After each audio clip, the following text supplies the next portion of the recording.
Hi everyone, my name is proofSzilko. Welcome back to another PUBG tutorial. We already talked about almost every aspect of the game, like basic aiming techniques, weapon handling with different attachments, and at some extent where to land and where to loot, but we never really talked about how to win a PUBG round. So this is what we're going to talk about today. This tutorial is divided into two parts. The first one will be third person and the second one will be first person modes. Both of them requires different tactics to be implemented.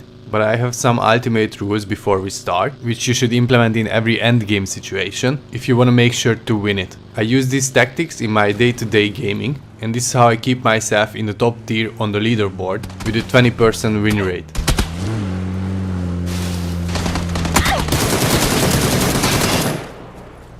Now these ultimate rules are keeping yourself calm. This is really essential. If you're too excited or nervous when you start the endgame, you won't be able to call the right moves, you'll be throwing the wrong throw balls, and won't remember to switch weapon for CQC battles. And I could continue this list for hours, but the main point is you have to calm yourself when you're in the final 10, for example, and this will highly increase your chances that you will be the winner of that round. The second ultimate rule is to keep your eyes on the kill feed and listen to your surroundings. These information will be key if you want to make the best decision possible and overcome all of your opponents. Alright, so starting with the first part, I want to talk about using throw balls, dealing with long and short range targets, boosting up, circle positioning, and killing only if you have to.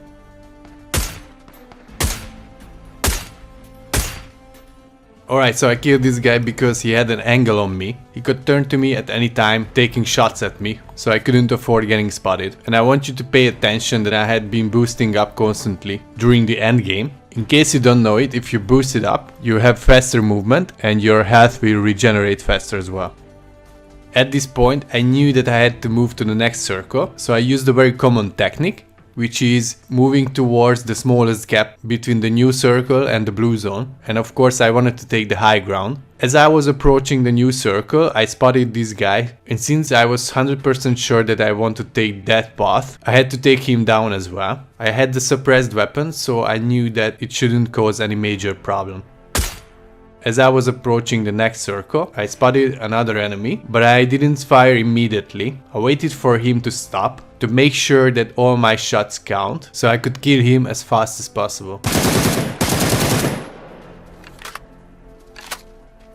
Jumping a little bit ahead in time, it was just 4 of us alive, and since I cleared all the enemies on my path to the new circle, I knew that the rest will be over the top of the hill somewhere, and I paid special attention to the kill feed and the sounds as well. AK shots were coming from the top of the hill, and I saw in the kill feed that one of them died, so I tried to approach my desired location with extreme caution.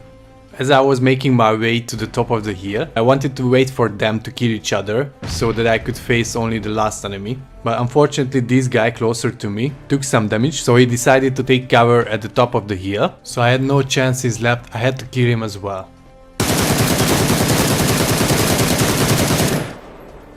And this made my last opponent know my exact location. He made a pretty big mistake. He didn't switch to his close range weapon. He tried to take me down with his car, but lucky for me he couldn't connect the shots. Now, in the last two situations, you don't have to rely on only your weapons. You have the option to use throwables, and this is exactly what I did. I knew his approximate position, so I chucked a nade towards him. I was pretty sure I damaged him enough to finish him with only one shot, but instead of that, I decided to throw another nade, and that throw was dangerous as well, so I killed him, and I won that 12 kill round, so I could take home that tasty chicken dinner.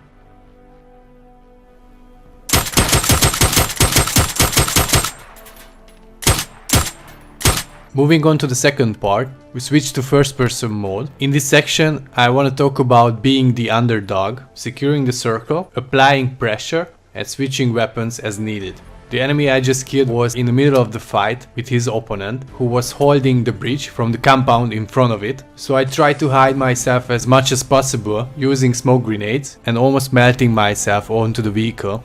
Since I needed essential supplies, I had to loot. But after I finished looting, I made sure that I applied some pressure to the guy with the sniper rifle.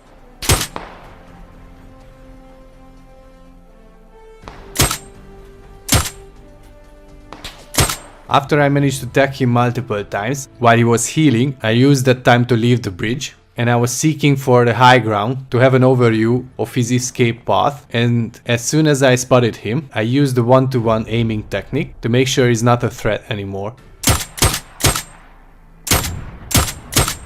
As I was approaching the new circle, I heard gunshots from my right side, and I saw on the kill feed that one of them died, so I tried to approach the location really carefully to take down the remaining enemies from that area to secure that part of the circle.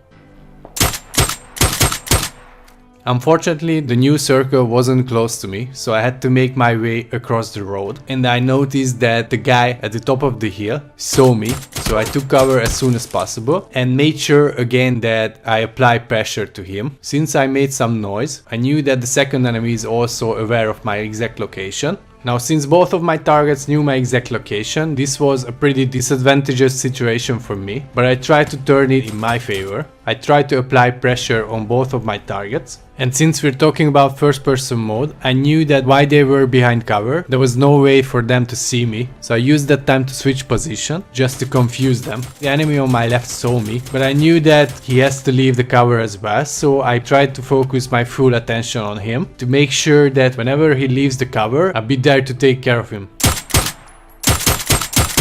Now I'm sure that the last enemy lost track of me, so I had an advantage over him, which I tried to use to finish him.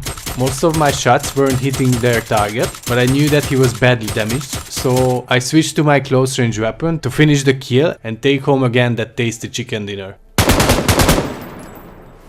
Alright guys, I know that it was a lot to take in, but I really hope that you could learn a few things about how to win in the final circle. If you did so, please don't forget to leave a like. If you didn't, leave a dislike, subscribe for more PUBG content like this if you're new here, and I see you in the next one. Bye.